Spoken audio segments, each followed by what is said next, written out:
Some interesting things about John. Here I was, this 15-year-old little scrawny kid, and he was just so cool about the whole process. With John Hughes, he had his pulse on adolescence. You know, in general, he had a really good sense of it. There was always this feeling that John never really grew up, you know, that he was one of those characters who he still could think like a teenager. He remembered what it was like to be a teenager. He knew that when you're an adolescent, the world is so centered around what you're going through and everything filters through that. I mean, these are all things that you can go to be clinical about, but he wasn't clinical about it. You always felt like he lived it. I think that John, because of his work in Lampoon and because of his sort of vivid imagination and writing style, was not too far apart emotionally from the teenage years, and there were things that had happened to him that he had remembered. So whether he had a pulse on teens at that time, he had a pulse on teens of his generation, and he spoke to some sort of truth. My experience of John is that he is he was very open when we did Breakfast Club. He is very sensitive, very funny, really excited about making his movie, and not a person who's cut off from how he feels about anything. Just, you know, sort of delighted by everything.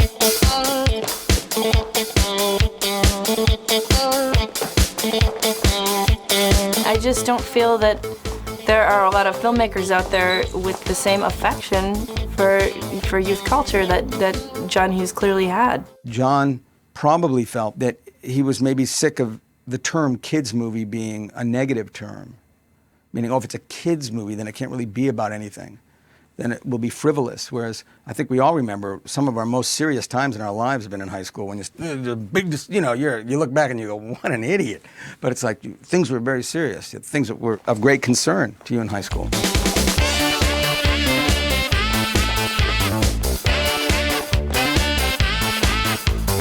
I don't think anybody can copy him, is what the problem is.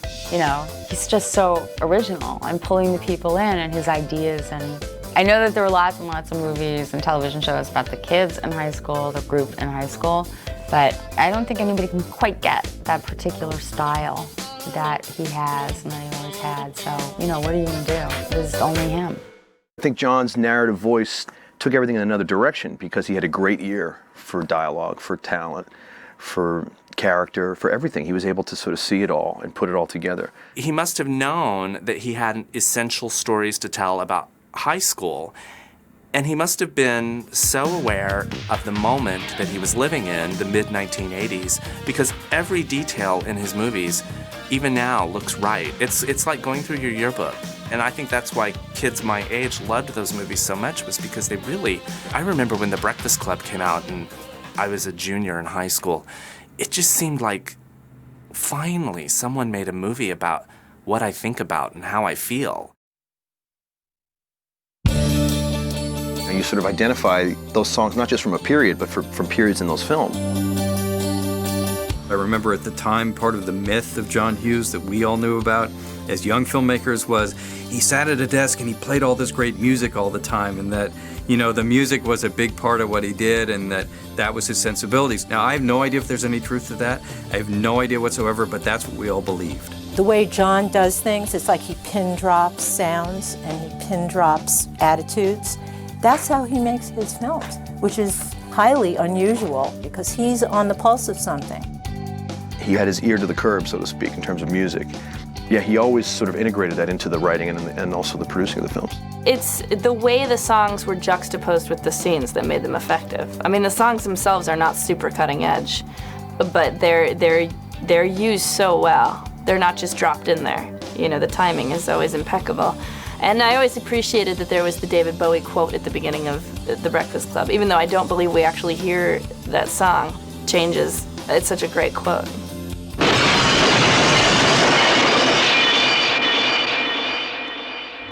My proudest thing about Breakfast Club, it's more than anything, performances or characters or anything else. That David Bowie quote was mine. I found that David Bowie quote in the beginning of the movie, and I showed it to John, and he thought it was great, and then he never said another word about it, and I saw the movie for the first time, and there it is, like right in the front of the movie. That's my proudest moment. And Don't You Forget About Me is amazing, because it's just this like soaring anthem, and you get that sense of triumph at the end of the movie with Bender, you know, pumping his fist in the air, and I mean, if you think about it, it was just a movie about a Saturday spent in detention, and yet you feel like some kind of battle has been won. You know, that's effective use of music. Yeah, that song, I can't believe it. That song is still, you know, it's around all the time. It's funny when you see a new generation discovering things that are so familiar. You know, have you heard this amazing song by Simple Minds? Yes. Yes, I have. Hughes wrote a great script. It's not like he's precious about each word. He's precious about his own sense of truth. You want the truth? Yeah, I want the truth.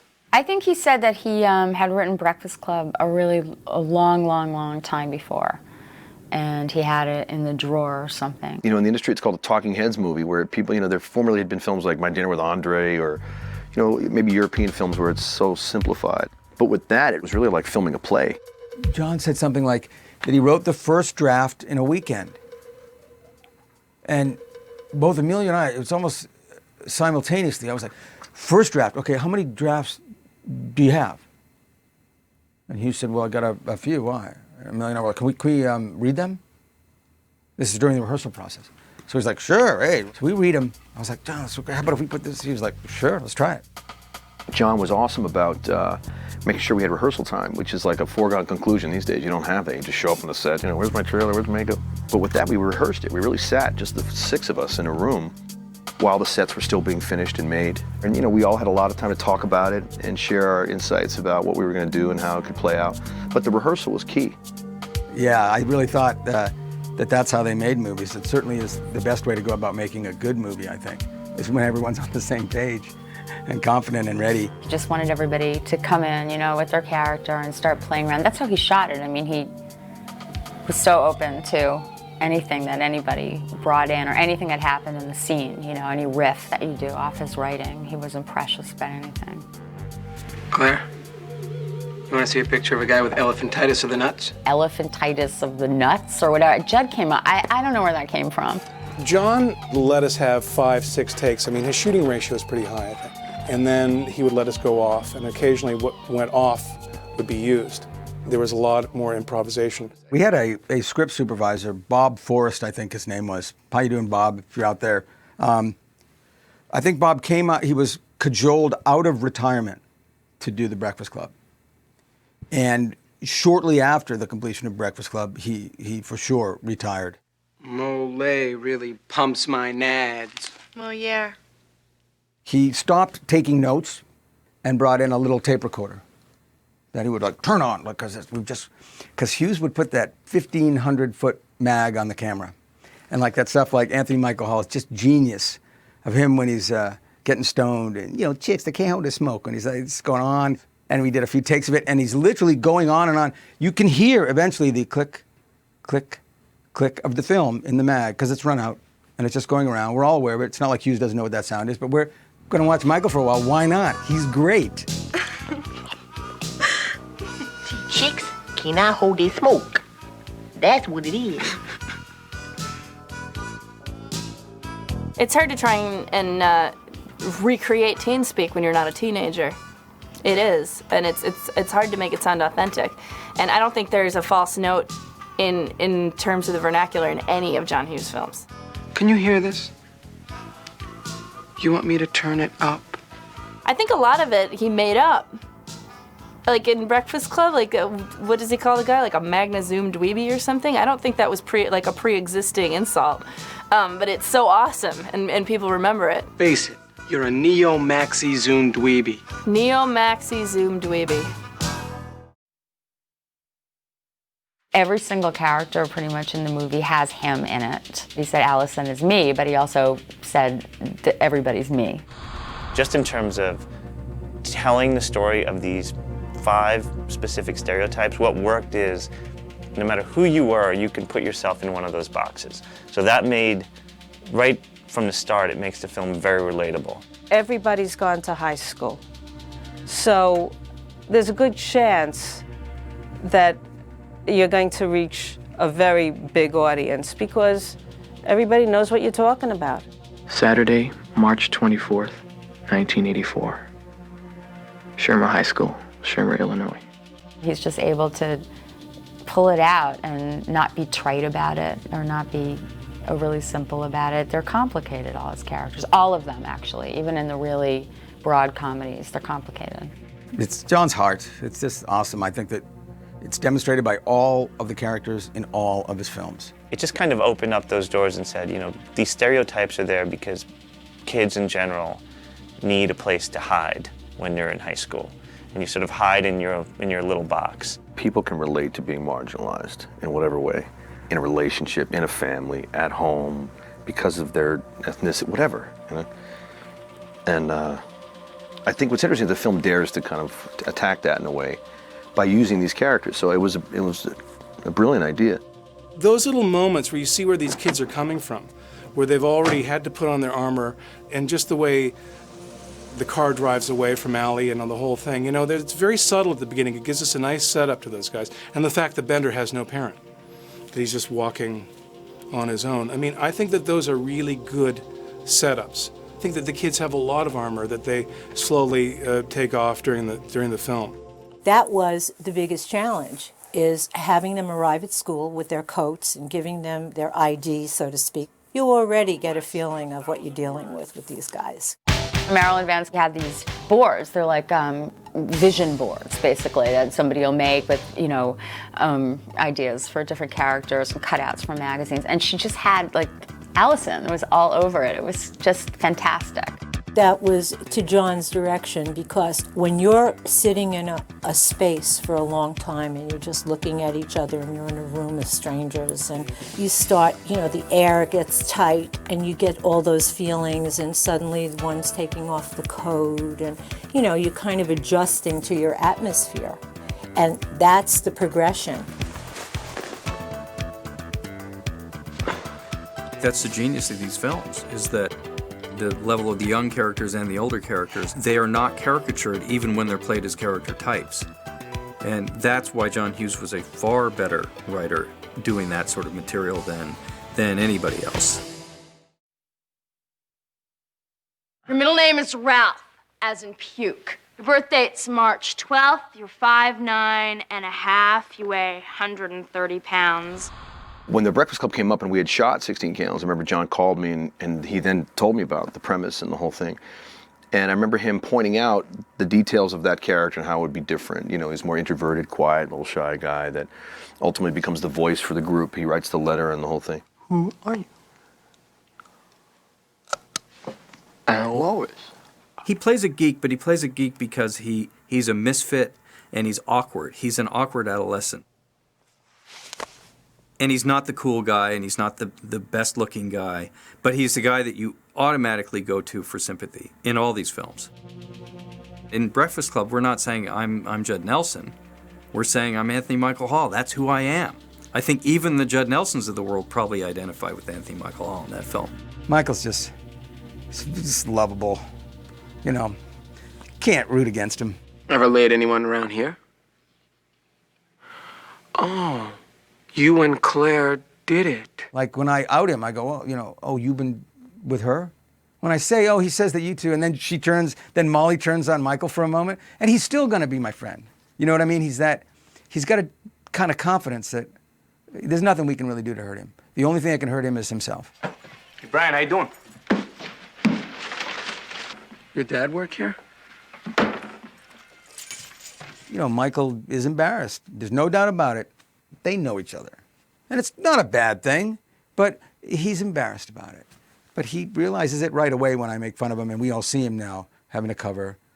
Then when he's upset that Molly says on Monday we're all going to be how we were, he's very believable when he says he would not do that. I believe him.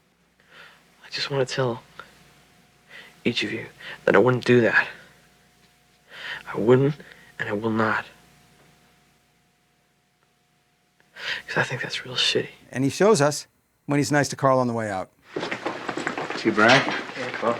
No, that's actually, that's amazing. Yeah, like you get the sense that him and Carl are buddies. Claire makes the most astute observation because she says, because you have nothing to prove, your friends idolize us or something like that. And then he says, which is true. You know, he has nothing to lose by befriending them. You're so conceited, Clint. You're so conceited. And there's that amazing moment of Anthony Michael Hall's wrenching sobs. Well, fuck you! Fuck you! He's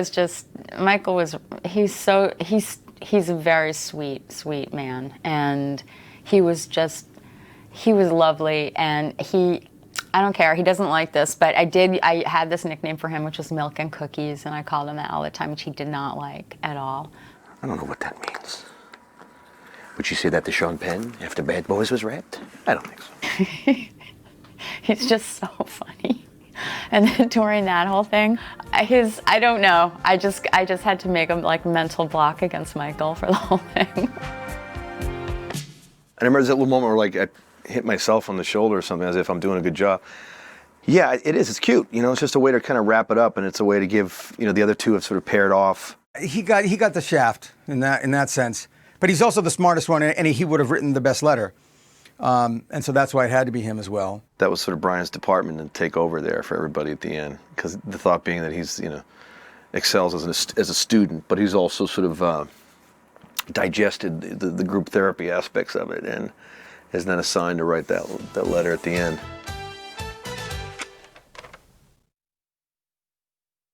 Coach thinks I'm a winner. So does my old man. I'm not a winner because I want to be one. I'm a winner because I got strength and speed, kind of like a racehorse. It's about how involved I am in what's happening to me. Emilio, to me, in The Breakfast Club, is the real sleeper of the character. There's something subtle and brewing about him that doesn't necessarily come off, even when you see the film for the first time. And I think that the more you see the film, the more you appreciate his performance, which I think is very subtle and good. I think it's obvious that John Hughes' allegiance is with geeks. So I imagine, and this is just speculation on my part, but I imagine that it was challenging to write this sort of relatable jock. And he pulls it off, and you do feel for him. I like him. Of the five who seemed so disconnected, to me, he seemed like the guy who made the most effort. He's kind of like the pivot man in the five of them, where he'd come to the defense of Molly Ringwald if Judd Nelson kind of said something inappropriate. 2 hits. Me hitting you, you hitting the floor.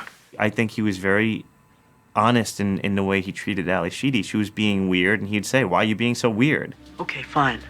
But I didn't dump my purse out on the couch and invite people into my problems. More than any one of them, if you really think about when you first meet Andy, he's in the pickup truck with his dad, and his dad says, "You want to miss a match?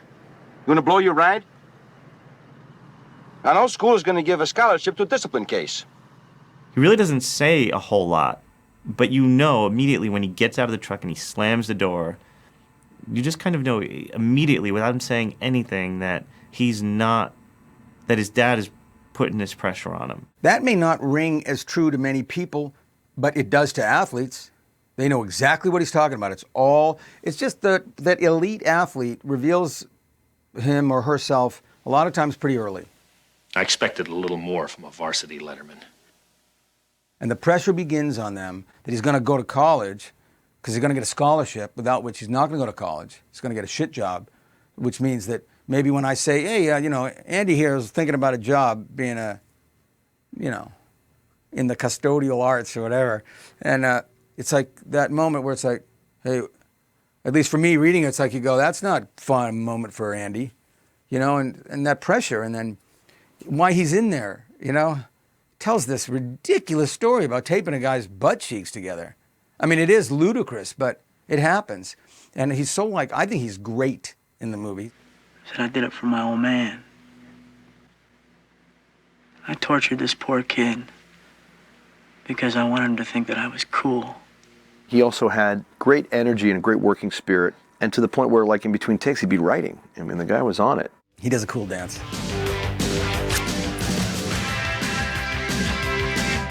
Woo!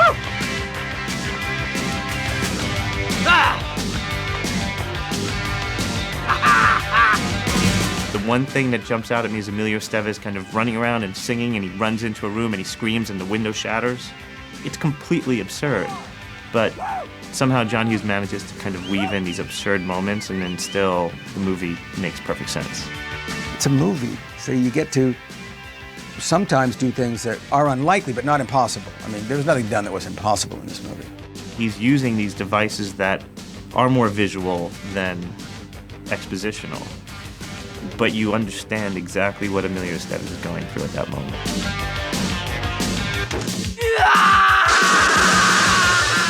He certainly packed a big lunch.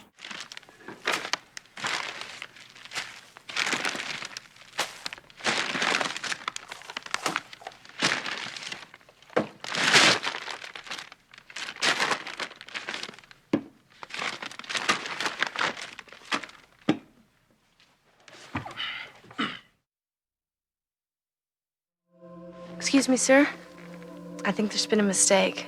I know it's detention, but I don't think I belong in here. John Hughes obviously drew a lot of poetic inspiration from Molly's performances, and at some point he lets her take over the character. But it's a really innovative bit of casting in Breakfast Club because he's having her play somebody who would have been friends with Carolyn in 16 Candles. Like, she's in. She's popular, she's rich, she has sushi for lunch, and yet she's extremely vulnerable.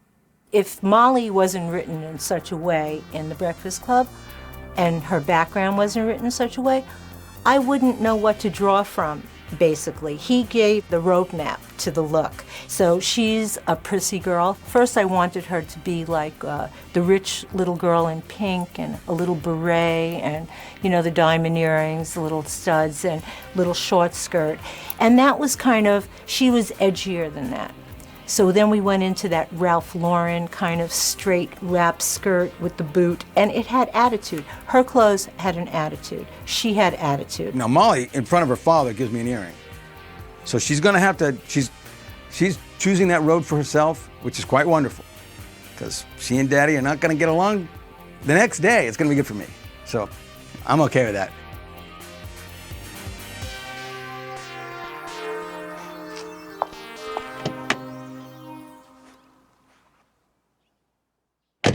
I think that Molly gets really unfairly tarred with really owning that character in Breakfast Club too much. I mean, I think she was doing a lot of acting, and she brought a lot of herself to it. But Molly is very, very intuitive and subtle person, and she played that character to the hilt. Molly was just beyond her years. It never made any sense that Molly was, what was she, 16 when we were doing it? Molly never seems like she was 16, ever. She's just beyond being a teenager, or she was back then, and now she's, you know, well, I felt like she grew into herself in her 30s. It's sort of like Molly was always 30, you know? And it never felt with Molly like, oh, Molly's, you know, 5 years younger or whatever it was than the rest of us and still in school. It just seemed like, why is Molly in school, you know, like that. She is very shy. And she was throughout the making of those films. I mean, there's a certain, just a quietness, you know. She kind of remains a little bit at a distance, but it's natural to her. It's not like an air, you know. It's nothing that she's putting on in a way. She had like really interesting eclectic tastes that weren't necessarily like a Southern California teenager that you would expect, you know. What's that? Sushi. Sushi? Rice, raw fish, and seaweed. In retrospect, you think back about, okay, that's raw fish for 4 hours sitting in a classroom. That's got to be nice. It was so great because we have time off, and at lunch I'm like, who's in around? Who can I fuck with? When Judd came into the audition for The Breakfast Club, probably heard the story, but he just came like the way you saw him in the film. I mean, he was like in the jacket, he had the gloves, he had the ball, he had the boots, the fuck you attitude, the whole thing. I'm getting a little rambunctious, I think, in the waiting room outside. And the receptionist called for security. And so the elevator doors are opening with security just as someone opens the door from the side and goes, Judd Nelson? And I go, yeah, okay, yeah, it's me. So I go in and so it's like, I was a little bit adrenalized, I would say. That much like, yeah, okay, cops didn't get me. When Judd walked in, he just had this sort of he had made this sort of method choice to just be like, I am Bender, and one of you guys are gonna fucking figure it out. It's risky. It's a risky way to do it, but it just seemed to, you know, certain roles, it's gonna be hard for them to believe that you can pull it off if you're not already pulling it off. with Judd Nelson's character. I mean, there was a point. If he came in the black leather jacket and too obvious. You know, here he's wearing flannel, he's wearing a T-shirt underneath, he's got layers, he's got his boots that look horrible, he's got his awful pants, and that tweed overcoat. All his stuff was basically recycled. You make it look like it's been lived in, loved in, and his particular character totally works. People wanted that coat. People wanted to look like him. His attitude was perfect. I like that other people started wearing the clothes because my mother has been giving me a hard time for a long time. What's with the boots? What, tying the shirt around your waist? Tuck it in, tie your shoelaces. It's like, Mom. She's like, you're a bad example. Kids are gonna fall. It's like, well, or better than being pushed, I guess, you know. The Seattle Sound copied the grunge look of Judd Nelson in The Breakfast Club, okay? That was him. That was a changing moment for me because I did go out and buy a trench coat, you know, and I put pins on it and I grew my hair and I wanted to get my ear pierced so some girl would give me her earring. In the way that I think I related to Andy's character as who I was, in that film, Judd Nelson was who I kind of wanted to be. It's a really great performance, and again, it probably affected a lot of kids the way it affected me. You walk out of that experience a changed person. The Breakfast Club actually does get pretty heightened. It gets pretty melodramatic. I mean, at one point, like, Bender is like pacing through the library doing like a monologue about being beaten. You know, it's not super subtle, but it's effective, and I think that's why people love that movie, is because it's not afraid to go there. I think he had to be big in order to come across as the rebel. His performance is a little bit bigger and more showy than everyone else's, but it needed to be. See, this is what you get in my house when you spill paint in the garage. All those moments where he's tearing up the book and the door slams and he curses at Paul Gleason when he leaves. Fuck you! Or him just openly being defiant. Everything builds up to the moment where Molly Ringwald kisses him on the neck.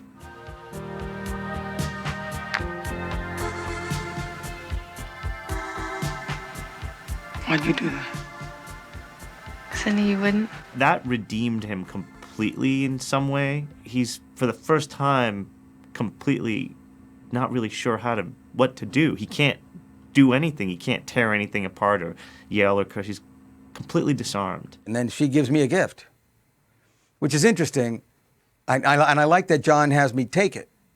Because theoretically, after my big speech about, you know, buying stuff, am I going to be so, you know, no, take it. Don't be an ass. If for no other reason than, you know, can talk to her, you know, Monday, maybe. I watched that movie, and I still love that movie, and I still love to dislike that guy.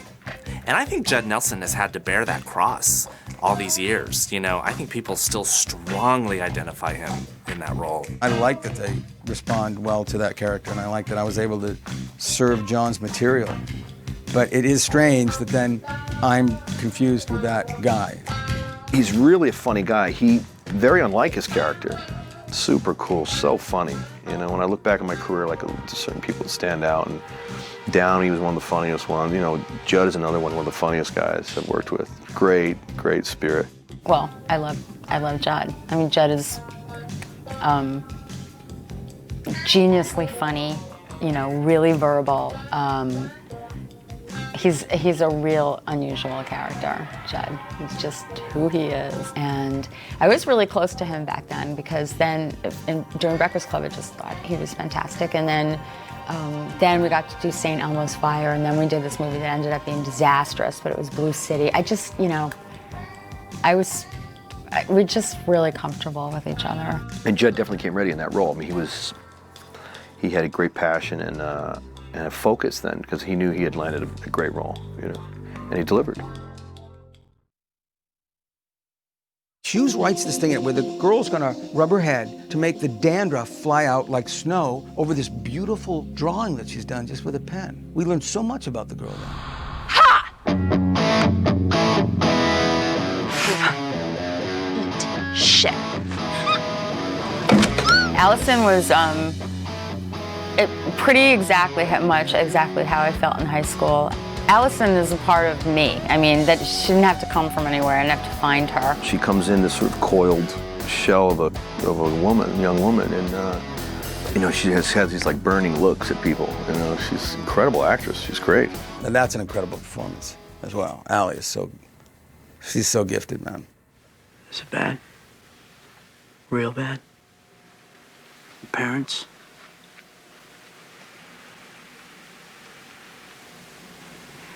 Yeah.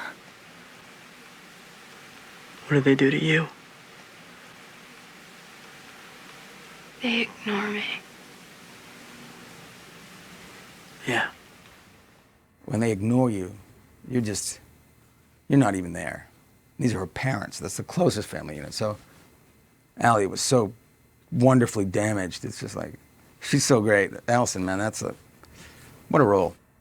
I knew what I wanted her to look like because in high school, there wasn't really any goth stuff going on at all. I think that came after Breakfast Club, like further along. But there were these girls that I really thought were incredibly hip and cool. And they were all the really pale-looking girls who hung out in coffee houses and listened to beat poetry, you know. I thought that was really amazing. That's what I wanted Allison to look like. I really wanted that. And he let me do it. I mean, it was super pale and black eyeliner, and that's it, you know.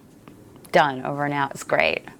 So we gave her that in the beginning, and the darkness. You know, her behavior was chewing her nails and spitting it out and just behaving so grossly because she wanted to that kind of attention. And underneath everything was that little white camisole that showed this poor, fragile person who really wanted to be pretty and really wanted to be accepted that way. And that's how we were able to reveal her character. I think Ali Sheedy's character definitely sells out.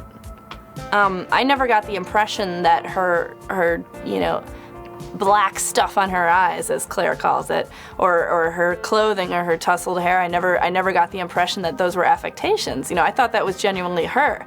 Why? Claire did it. I guess Allison should feel entitled to try on that persona if she wants to. But having been a very weird sort of black eyeliner wearing weird landscape drawing chick in high school, you know, I felt slightly betrayed. You know, you really do look a lot better without all that black shit in your eyes. Hey, I like that black shit. Yeah, I fall in the sellout camp. I do. I definitely do. She plays such an odd, individualistic kind of character, and then she becomes more conventional to me. But I never had a problem with it. I just thought it was another thing to talk about in relation to the movie. Whether what she does is considered a sellout or not, it actually seemed pretty real. She didn't. She let Molly do something for her. That's what it really is about. And she even says, again, he was like, Why are you being so nice to me? Because you're letting me. Because you let me. It's so honest and so, you know, a real connection. So we don't know if she's selling out. She's just letting Molly clean her up a little bit in that, you know, high school way. If you felt that was true, that Ali Sheedy sort of betrayed, you know, who she was at the end of the film, I think you could say the same for every single one of them, because they all go through some kind of evolution, some sort of change. Hers is a little bit more physical. I think it was just about everybody wants to be liked. She is probably, in fact, maybe alongside my character, probably the most empowered by the day, it seems. I think that the transition, character-wise, is that she feels safe enough to be prettier, you know, and to kind of come out of her shell in a way. That's one of the most beautiful scenes, I think, in the film. And there's also that really nice score, which, again, it just, like, lifts it. What's wrong? Nothing's wrong. It's just so different. You know? I can see your face. Is that good or bad? It's good.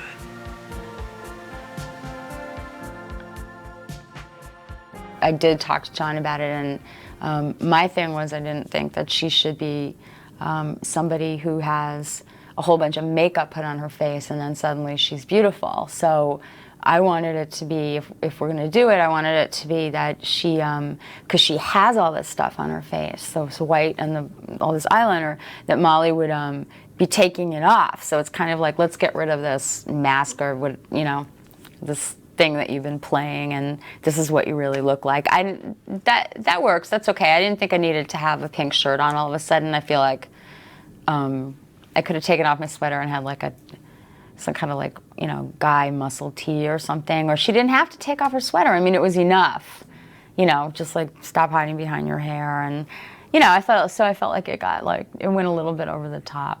I remember him and Tom Del Ruth, who shot it, talking about how to do it really simply so it wasn't this sort of glamour sequence. And I think that all in all, they did really well with it.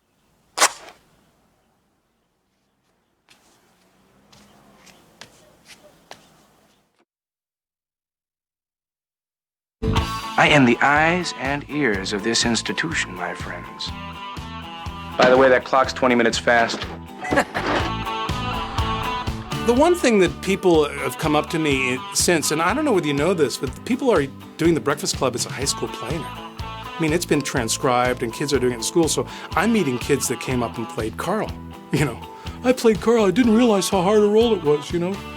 I said, there are no small parts, just small actors. I like the janitor is sort of this very quick-witted character. I think he describes himself as a serf or a peon, which are not words you expect to hear out of the janitor's mouth. And you get the sense that, you know, this guy was maybe the wise ass once upon a time, and now here he is, and these kids are daring to condescend to him. It's really cool. Another tour de force role. And that's a great and a very important role in that film, I think, because what he does is he kind of brings, you know, Gleason's character to light for himself. You took a teaching position because you thought it'd be fun, right? Thought you could have summer vacations off? And then you found out it was actually work. That really bummed you out. He just kind of shows himself in a way, you know, and here I am, the janitor, and you perceive yourself as some, you know, tough-ass teacher who's doing what he's in fact just doing, is just monitoring kids on the weekend, you know. So I remember that scene particularly because he was so good in that scene. He and Paul were great together. I was kind of working on the premise in my head that this is a teacher that I might have had. Now that I'm the janitor, he likes to lord it over me. Now, this is the thought that wakes me up in the middle of the night. That when I get older, these kids are going to take care of me. I wouldn't count on it. I slept in the janitor's office at the school and rarely associated with the cast, if ever. And I think John wanted to keep me away from the cast. And that sort of worked with the sort of isolation I had in dealing with them. And when I came into that set with all that paraphernalia, the first scene I shot in Breakfast Club was unloading the garbage and, you know, by the way, that clock's 20 minutes fast. That whole segment. I hadn't really met with the guys. I hadn't really known the cast. So there was this sort of sense of detachment and not being part of their group. You guys think I'm just some untouchable peasant, serf, peon, you know? Maybe so. But following a broom around after shitheads like you for the last 8 years, I've learned a couple of things. I looked through your letters, looked through your lockers. I listened to your conversations. You don't know that, but I do. Carl the janitor resents the kids, but he does get them. He nails them. You know, he really puts it to them, you know, verbally, in a way that the principal can't. Well, you know, there's this arrogance to teens, right? That anybody over 18 is just a jerk and, you know, has fallen off the earth in terms of their worldview. And, you know, it's just not true. And somebody's got to hip him to that. And he had that strange expression on his face, you know, like he knew better than us. It's unsettling. You know, when you think you know better than them, and he's true when he says how we perceive him, though my character not so much, because I do see him all the time. And he says that thing, it's Hughes again, that thing where he goes, and I've been through your lockers. I got the keys to all your lockers. And it's like, wait, oh. And it's like, it's great. It's like, okay, so now that I know that Carl's going through my shit, okay. When I got the part, I remember thinking about the janitors that were in my high school. And there was this one guy that was, I would say, all-seeing. And when John had that line, you know, I read your notes, I'm the eyes and ears of this institution, I really pegged onto that one because I really got the feeling that these guys knew a lot more about us than we cared to let on. People to this day don't realize that there's a shot of me at the beginning of the movie in the case, and that I actually went to that high school. John and I talked about that. And then my whole subtext was maybe I was a little bit of those guys there. So the fact that I could relate to those kids as sort of having left the womb 10 years prior is, I think, an important fix on it. Because, I'm really paired up with Carl. As we walk out, I love that. It's like, see you Saturday, Carl. Yes. I see him. I'm there as much as he is.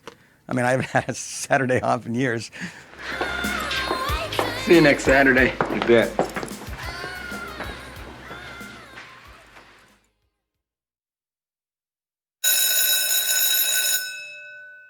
Dick. Excuse me. Rich. Will milk be made available to us? Well, here we are. What's going on in there? Hugga-dugga! Right. Why is that door closed? Pricks. John Hughes was not particularly charitable to public educators. Paul Gleason's character in The Breakfast Club is the principal who has not a leisure suit, but the 80s version. Does Barry Manilow know that you raid his wardrobe? One good thing about that character is that it's clear that he's in detention too. That by having to be there to discipline these kids on a Saturday, he has to be there as well. And he doesn't appear to have a lot to do at school that day either. It's a bad day for him. Paul Gleason's a good actor, and he could play that role without turning it into a caricature, which I think is crucial to the success of that movie. Even though we all watched it identifying with the kids, on some level you have to believe that the adults are real, and he's real. We know that there are people like that, and you know that they have a heart somewhere, or you can be sympathetic to them, but you don't want to see them caricatured. The adult characters are amazingly set up for the kids to bounce from and off of. And in Paul Gleason was the perfect character. My God, he's holding court. And then you could see the only authority this guy had was at school over these kids. And Judd was punching at it, kicking at it. Paul was a great guy to have as like an adversary. He was great. And he brought so much to that as well, that looking at himself in the glass, the reflection of the fire extinguisher thing, like, hey, hugga-nugga, as he's walking on, it's like, he's so cocky. Hugga-nugga! Right. Paul Gleason didn't have to ever try to be funny. He just was. I don't know who came up with that weird contraption on his desk. He's spinning something at some point. It was great. Out! Thinking of trying out for a scholarship. Give me the ball, Minder. He wants the ball, and what am I going to do? It's like I'm going to go because I want to, and every take I do it slightly different. And so when I rolled it to him, he booted that ball at me. I was like, yay. But I knew he was going to do that too, and you kind of hope that he's not going to hit you, but you have to take it if he does. Let's go. Hey, keep your fucking hands off me. When he's having that standoff with Judd Nelson, you feel this sympathy for both of them. Like, you're supposed to feel, oh, the principal, he's just this jerk. But you just feel like, what do you do with essentially a fully grown man who doesn't want to be in high school and is giving you this sort of interminable shit about everything? There's the threat of violence. They're gonna throw down. That freaked me out. And I'm gonna kick the living shit out of you, man. I'm gonna knock your dick in the dirt. I really thought he was gonna whack me, and I would have taken it. I had to, And so I kind of flinch, and he doesn't do anything, and he goes, I knew it. You're a gutless turd. I'm like, damn. I mean, there's real anger in Paul's character that's palpable. When Kapelos catches Paul reading the files, and he goes like, oh, Dick, and I'm like, and he's like, well, no, I don't think we have to say anything about this. It's like that great thing. It's like, so he looks like a kid then too. And after about 2-3 takes, John came up to me and says, cut him off, ask him for $50. And the look on his face was pretty real, because we yelled cut, and he started bearing down on me, going, why are you interrupting me, and what's going on? And it was difficult for a few moments after that, because he didn't expect that. What? $50? John asked me about casting, and he brought up Paul Gleason's name, and we'd both seen him in Trading Places. And there was this hilarious scene which he called to mind, which made us both laugh, where this old lady approaches him, and he's on the payphone, and she wanted to use the payphone. And he's just had this great kind of stern look that he could always like summon. And the lady comes up to the payphone and he looks at her and he goes, "Fuck off." And it's just like one of the funniest things ever. Unbelievable. It's like, I went to my job. I was like, that's excellent. You know, Clarence Beeks, who ends up in that monkey suit. Oh, God. But Paul was a great guy. I mean, Paul is a guy that became a friend of mine, you know, and I'd hang out with Paul and meet him for lunch, and, you know, and he was like an uncle or a dad, you know. He was always that go-to guy, a really known and loved character actor. He was very much a part of the process, encouraging of all of us as young actors, and really hip and right there. God rest his soul, he was a good guy. Don't mess with the bull, young man. You'll get the horns.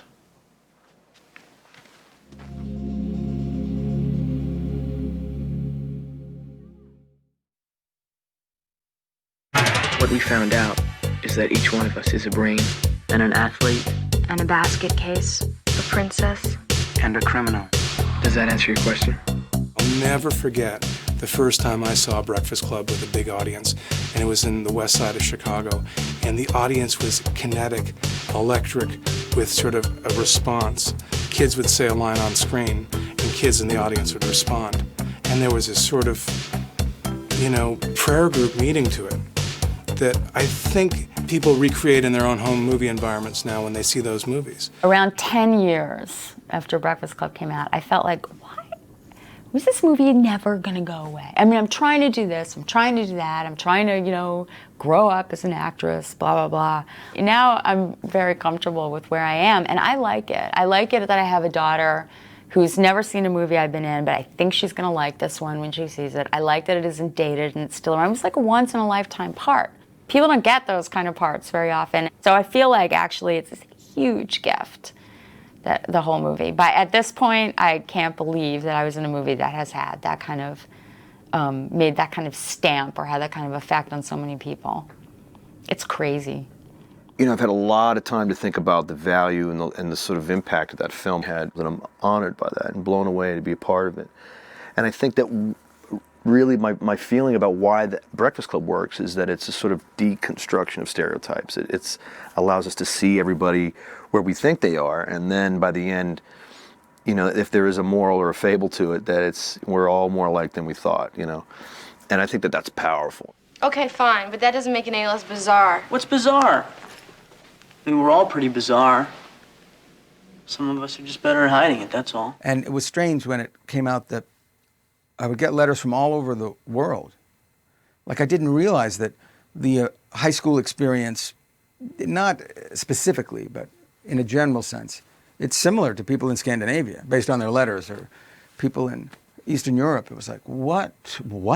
Because we think it's going to be so much different. It's not. These are characters that still exist, you know? They're not characters that only existed in 1984. These are the kind of people that are still in high school. So you just stripped to the things that you know. Shopping, nail polish, your father's BMW, and your poor, rich, drunk mother in the Caribbean. Shut up! And as far as being concerned about what's gonna happen when you and I walk down the hallways of school, you can forget it, because it's never gonna happen. Just bury your head in the sand and wait for your fucking prom. I hate you. Yeah? Good.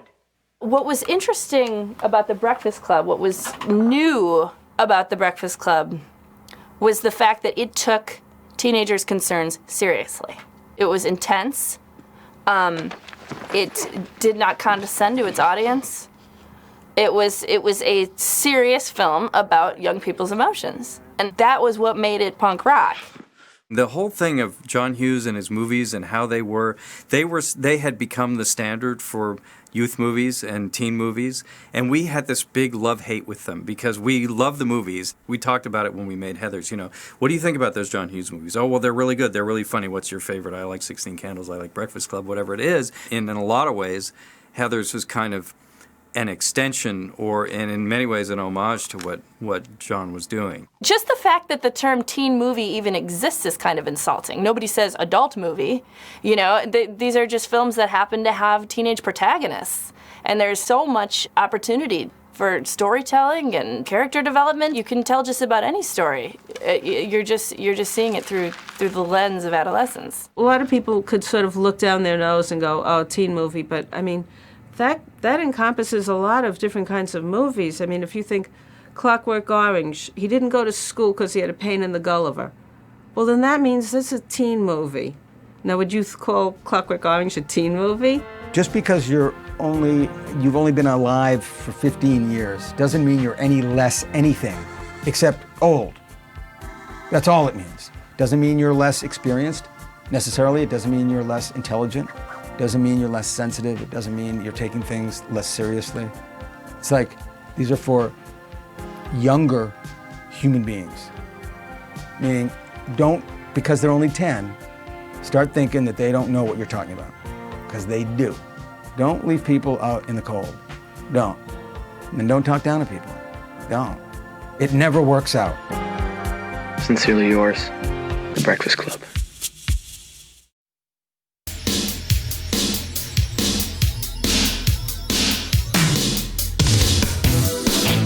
The Brat Pack was weird. It was like an explosion. It just happened. All of a sudden, there were all these young actors who nobody had heard of, and within a year they were famous. That was unique. I don't really think there was another time like that. Brat Pack sort of came out of an Entertainment Tonight culture that needed to sort of lump actors and performances and kinds of people together. In 1985, I was planning to write an article for New York Magazine about Emilio Estevez, who at the time was about to star in St. Elmo's Fire and to make his own film. It was supposed to be an article on Emilio only. So the journalist had asked for him to get together some of the kids, you know, from Breakfast Club, and St. Elmo's was coming out.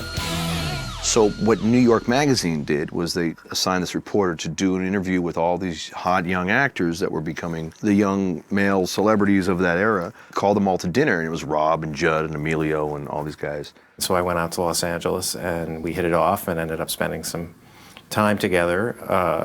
He introduced me to a lot of his friends who were also actors. It was staged. That evening was staged, and he had asked me, and I just said, I don't want to go. You know, it was like they were hanging out in a bar.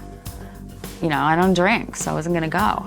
Over the course of the week, various aspects of their behavior started to strike me as bratty. They would go to movie theaters and say, I'd like to get in free, please, because I'm famous. They would go out to a restaurant and get the center table and try to attract as much attention as possible. And I just thought it was funny. I mean, here were these young, successful actors who were all doing well, but they couldn't help themselves. They just wanted to be thought of in a certain way, and somehow I made this odd connection in my mind to the Rat Pack from the 50s and wrote a piece about the group of them instead of writing just about Emilio Estevez. The guy drew a lot of conclusions that, you know, weren't true, and just painted us with such a broad stroke. They just torched us. That guy torched us. And then it was so easy for other people to pick up on it, and it's real creative, like Rat Pack, Rat Pack. Just portrayed us as like, you know, bad people, whereas we weren't.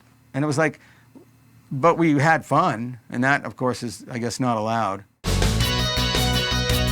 It was basically, it seemed like kind of a ploy to get them all talking about their exploits. And then the title of the article just became the Brat Pack, you know, sort of alluding to the Rat Pack. So I think it was really just a term that got coined from this cover story article. New York Magazine put it on the cover with the words, Hollywood's Brat Pack, and it went on from there. I included in it basically anybody who was roughly between the ages of, say, 21 and 30 and was successful and working in Hollywood. And it was a convenient, fun title. I didn't at the time have any way of knowing that it would latch onto them forever. As soon as they could, they would label us something, and then you're no longer actors. Then you're personalities. Then, you know, it's all about your temperament. Because it seems that most of the actors I've worked with from my generation were incredibly professional. They're on time, they know their lines, they hit their marks, treat everyone nicely. It's like, how's that a group of, like, you know, hellions, rascallions? It was unreal is what it was. And so what I noticed after it came out was more that there was this really uncomfortable feeling around everybody. And by then, St. Elmo's Fire had come out, so that included everybody. It was sort of this thing about where the guys were the ones who would go out and hang out a lot, and suddenly we're being really careful about it, and they didn't want to. It was feeling more than anything else, you know. It wasn't really in good faith or good spirit, I think, to kind of misconstrue and edit or re-edit people's words to make them all look like, you know, a bunch of pains in the asses. These guys were just exploding and becoming known as the Brat Pack. And I think that was a mixed blessing. Yeah, you can have a moniker attached to you. It can be something that you can identify with, but it can also be something that sort of cages you in. And it was used at the time as a derogatory phrase. By calling them the Brat Pack, you were saying they weren't genuine. But then it stuck as sort of, the negativity went away and it became just a description for this group of actors. I think there was definitely something very special about the Brat Pack. They had an everyday relatability to the audience members who watched their movies. Some may have been older at the time the movies were filmed than others, but once they were on screen, they just were like the people you saw in high school versus the people who were kind of the teen idols before then. They seemed like more of a product of the movie companies. But I think the Brat Pack really definitely had that relatability with everybody. I mean, these days, somebody's on American Idol and within a year or two, they're a movie star. But these were kids who were good actors who then became famous.